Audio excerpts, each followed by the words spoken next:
నమస్కారం, రుద్ర న్యూస్కు స్వాగతం. సిద్దిపేట జిల్లా హుస్నాబాద్ పట్టణంలోని అనబేరి సింగిరెడ్డి అమర్ల భవన్లో 76వ గణతంత్ర దినోత్సవం సందర్భంగా సిపిఐ రాష్ట్ర కౌన్సిల్ సభ్యులు గడిపే మళ్ళీ జాతీయ జెండాను ఆవిష్కరించారు.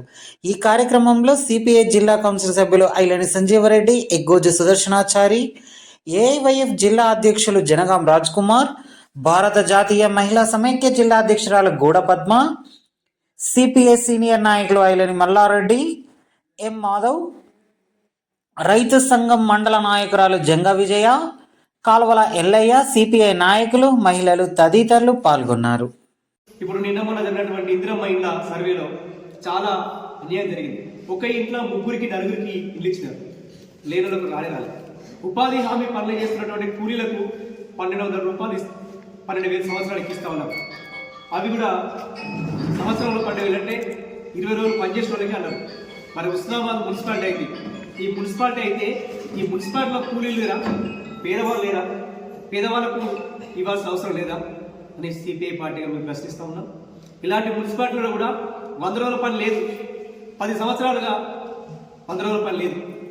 చాడా వెంకరెడ్డి గారు ఎమ్మెల్యే ఉండే సమయంలో కాంగ్రెస్ ప్రభుత్వాన్ని ఒప్పించి మెప్పించి ఉపాధి హామీ పథకం తీసుకొస్తే దాన్ని ఇప్పుడు టౌన్లలో మున్సిపాలిటీలలో రద్దు చేసినారు.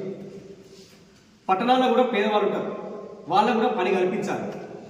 ఈ గ్రామంలో ఉన్నట్టు వాళ్ళ పక్కపొట్టి ఊళ్ళలో పోయి జాబ్ కార్డు నమోదు చేయించుకొని 100 రోజుల పని పోయింది. ఉపాధి పని కోసం ఉద్యోగం రాక గ్రాడ్యుయేట్స్, పీజీలు, ఎంఏలు, బీటెక్ చేసిన వాళ్ళ పిల్లలు కూడా గడపర పట్టుకొని 100 రోజుల పని లేదు. వాళ్ళకు కూడా 20 రోజులు పని చేస్తే మేము 12,000 రూపాయలు ఇస్తామని చెప్పి ప్రభుత్వం చెప్పింది. కానీ అక్కడ కూడా గ్రామాలలో ఫీల్డ్ అసిస్టెంట్లు, స్థానికంగా ఉన్నటువంటి రాజకీయ పలుకుబడి ఉన్న వాళ్ళ పేర్లే వచ్చినాయి తప్ప గడపర పట్టుకొని ఒక రోజులో పనికి పోనని హాజరు పడుతుంది, పైసలు పడుతున్నాయి. కానీ ఈ పేదవాళ్లకు సరైన వేతనం పడతలేదు, వాళ్ళకు సమయానికి డబ్బులు ఇస్తలేదు. తర్వాత 200 రోజులే పని కలుస్తారు అన్నాడు. కనీసం 300 సంవత్సరానికి 365 రోజులు ఉంటే 300 రోజుల పని కల్పించాలి పేదవాళ్ళకి, ఉపాధి పని. అది కల్పించే దిశగా కేంద్ర ప్రభుత్వం ఆలోచించాలి. ఈ డబుల్ బెడ్రూమ్ ఇల్లు, ఇందిరమ్మ ఇల్లు ప్రతి పేదవానికి ఫస్ట్ ఇచ్చిన తర్వాతనే ఫేజ్ వైజ్గా 1, 2 ఇట్లా ఫేజ్లు పెట్టుకొని ఇవ్వాలి. రేషన్ కార్డులు కూడా ఇవన్నీ ఇవ్వకుండా మీరు ఎట్లా ఇంట్లో సాక్ష్యం చేస్తారని చెప్పి అడుగుతా ఉన్నాం. అది కూడా ఈరోజు ఒక చిన్న గ్రామాన్ని తీసుకోవడం, నియోజకవర్గంలో చిన్న గ్రామాలు, చిగురుమాడు మండలంలో గురుగులపల్లి తీసుకున్నారు, హుస్నాబాద్ మండలంలో తోటపల్లి తీసుకున్నారు, అక్కడపేట మండలంలో కుందులపల్లి తీసుకున్నారు. అంటే జనాభా తక్కువ ఉన్న గ్రామాలు తీసుకొని లాంఛనంగా ప్రారంభిస్తా ఉన్నారు. అదే అన్ని గ్రామాలు ఎందుకు ప్రారంభం జరగద్దు?